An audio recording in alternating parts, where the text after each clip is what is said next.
Пристегиваемся. Есть. Отлично. Так, ну что, ребята, поехали? Отлично.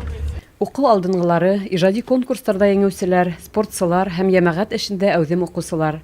Өфөгә 2 көнлөк мауыҡтырғыс экскурсияға юлланған егет һәм ҡыҙҙарға бындай фәһемле сәфәрҙе Сибай ҡала депутаттары советы ойошторҙо. Иң мөһиме, был экскурсияла уҡыусылар баш ҡалабыҙ менән танышып ҡына ҡалмай, шулай уҡ Башҡортостан Республикаһының дәүләт йыйылышы ҡоролтай ултырышында ла ҡатнашасаҡ. Йола буйынса ҡала мәктәптәренең 10-11 класс уҡыусылары өсөн депутаттар менән осрашыу һәр саҡ ҡырылыш һайын ойошторола. Сибай ҡалаһынан Өфөгә тиклем 500 саҡрым самаһы. Әммә ваҡыт һиҙелмәй ҙә ҡала. Оҙон юлды үткән үҫмерҙәр ҡунаҡханаға урынлашыу менән баш ҡала менән танышырға ашыға. Тәүге осрашыу Башҡортостан Милли музейында. 1864 йылда ойошторолған был музей фондында 130 меңдән ашыу экспонат һаҡлана.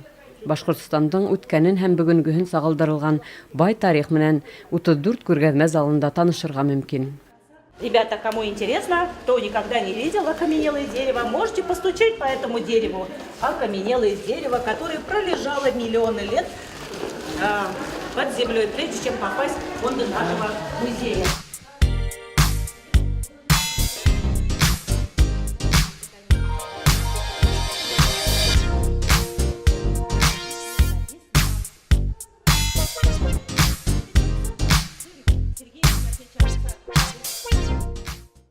Артабан Өфөнөң иң сағыу биналарының береһе Мостай Кәрим исемендәге Милли йәштәр театры. Бында Сибай уҡыусылары Ханс Андерсендың «Аҡҡош бәпкәһе» тураһындағы сәхнәләштерелгән билдәле әҫәрен ҡараны.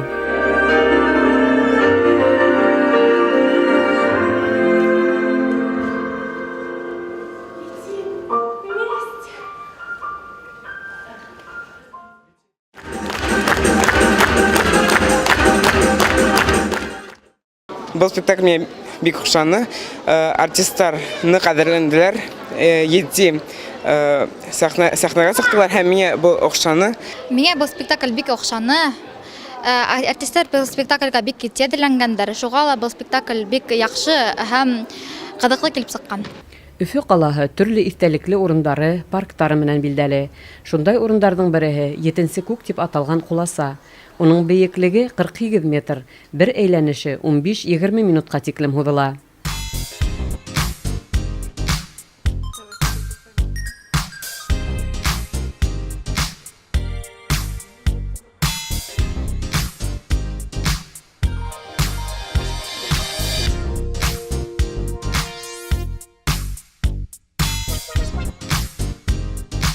Өфөлә булып та Салауат Юлаев һәйкәлен күрмәй китеү мөмкин түгел. Сибай уҡыусылары ла милли батырыбыҙға үҙ хөрмәтен күрһәтергә ашыҡты.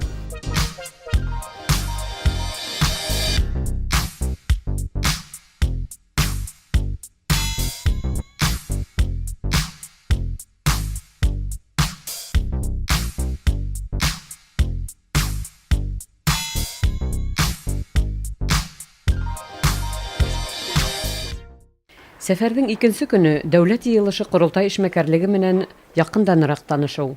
Сираттағы ултырыштың көн тәртибенә 30 һорау сығарылған ине. Уҡыусылар халыҡ депутаттары менән бергә һәр сығышты ентекләп тыңланы, мәсьәләне хәл итеүҙәре, ҡарар ҡабул итеү юлдары менән танышты. 10-е заседание Государственного собрания Крупной Республики Башкортостан 6-го созыва является...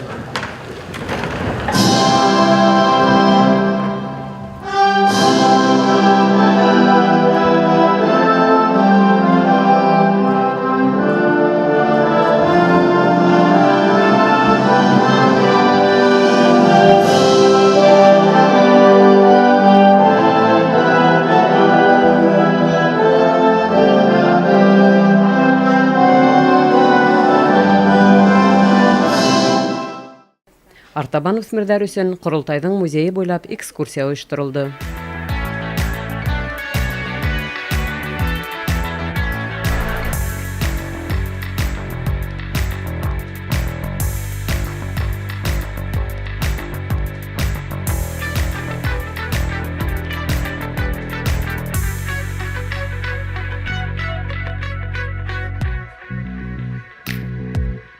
Сибай укучылары менән шулай ук тыгыз эш графигына карамастан Башкортстан Дәүләт Думаһы Корултай рәисе Константин Толкачев шәхсән осрашты.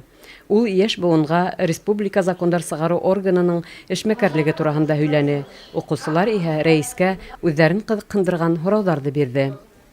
Яшьтәр шулай ук Корултай рәисе урынбасары Эльвира Айтколова һәм депутат Паралимпия уеннарының 4 тапкыр чемпионы Ирек Зарипов менән дә осрашты. Сибайдан балалар беренче тапкыр килмәйдер, шуңа рәхмәт әйткем килә.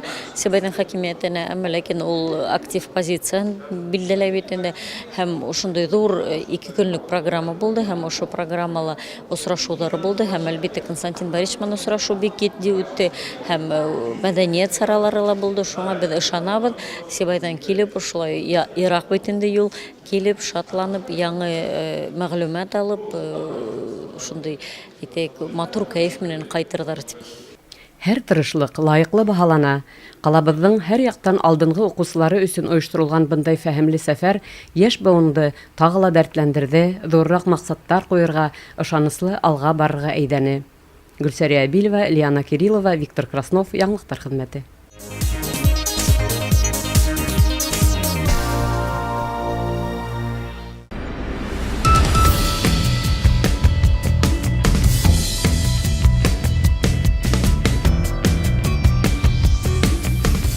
Безнең Сибай музее традицион үткән музейлар төненә кушыла.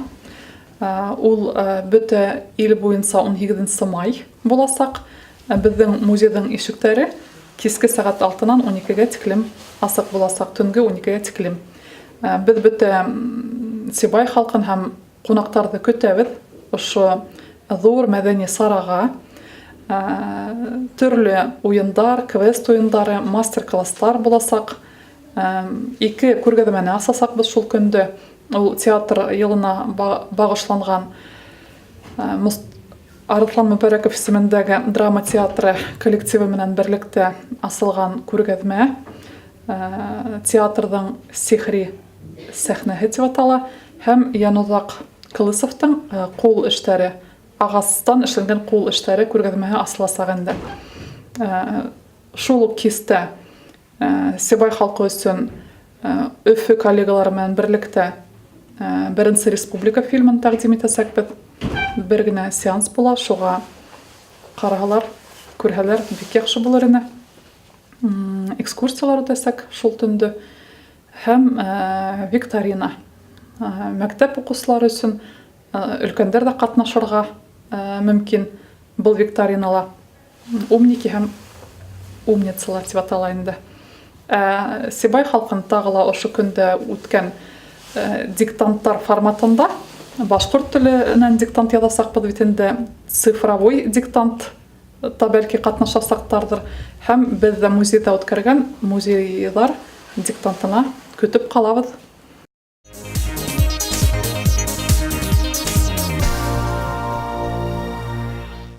Линейкага тезелгән буласак солдаттарның йөзләре йедди. Тормыштарын хәрби хезмәткә багышлаган остазлардан кәңәшләр яңгырай. Хәрби алан йыеннарында катнашкан 10-нчы сыйныф егетләренә быга тиклем дәрестә алган белемде кыр шартларында күрһәтергә, 5 көн дәвамында солдаттар кебек команда буенча йөрергә һәм билдәләү бер вакыт исендә күнекмәләрне башкарырга кирәк. Был күнекмәләр безгә ватанды хаклаганда гына түгел, ябай тормышта да кирәк буласак, физик яһәттән әзерлекле булу һис камасауламас дип егетләр үз фикерләрен белдерә. Һәрбер ир кеше буласак солдат. Ошо күнекмәләре дурагас кирәк буласак. Армиялала һәм ябай тормышта кирәк буласак. Тормыш хәвефсезлеге дәресләре сектарында әрме яшенә yetib килгән егетләргә хәрби сыныгы мәктәбен оештыру, уларны ил хагына әзерләүгә тиң. Иртәнге етеннән йокунан тору, һуңыннан физик күнекмәләр, тактик, граждандар оборонаһы, медицина һәм башка әзерлек дәресләрен үткән егетләр өчен был бернисә көнлек һынау гына. Әрме юлында уларны 1 һәм уннан да күбрәк ел солдат буткаһы көтә.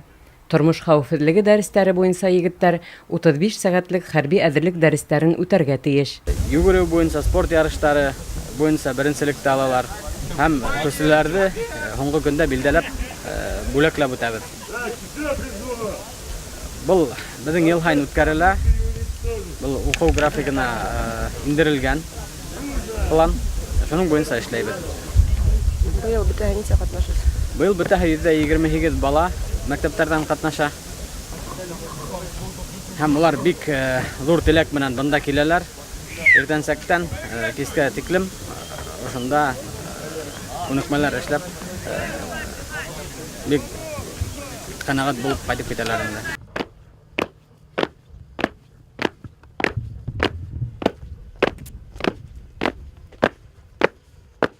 Хәрби алан йыелындарында бүленгән 5 көн һиделмәй дә үтеп китте. Бүген егетләр ошо арналы алган белемнәренә һынау тота. Оештыручылар күнекмәләргә аз вакыт бүленһә лә, улар укучыларда ниндәйдер кимәлдә илһөярлек тойгылары тәрбияләргә өлгәште дип исбатлай. Гөлсәрия Билева, Айгөл Хамитова, Виктор Краснов, яңлыктар хезмәте.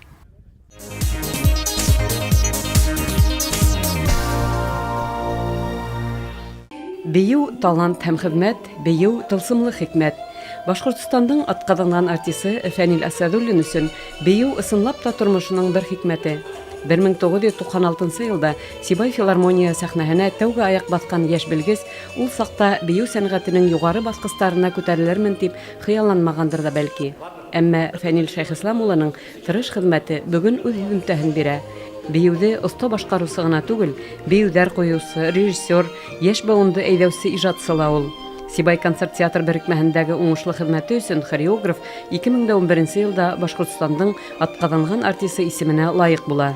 Мен шуны әйтермен, әгәр дә моны уның күк шәхестәр, уның күк сәнгать кешеләре әлеге вакытка та безгә бигрәк тә җитешми. Касандыр 90 елларда безнең теге шундай бер күтәрелеш осыры бер кисереп алгайны.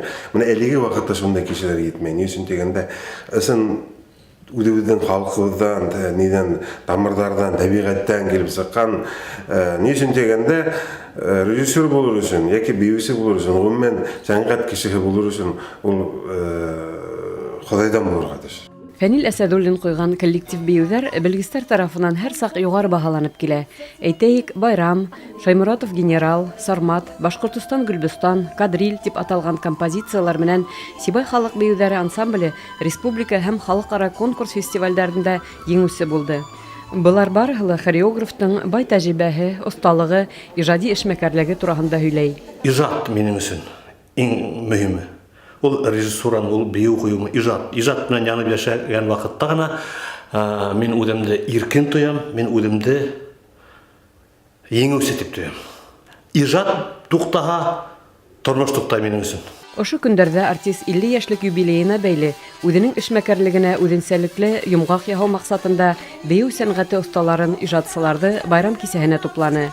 Сәхнәлә хореографтың төрле елларда куйган бейеүләре, яңгыса балкыны, котлау һүзләре, ихлас теләктәр яңгыраны. Гөлсәрия Билева, Радмир Исәнгулов, Гөлгинә Рыскелдина, яңлыктар хезмәте.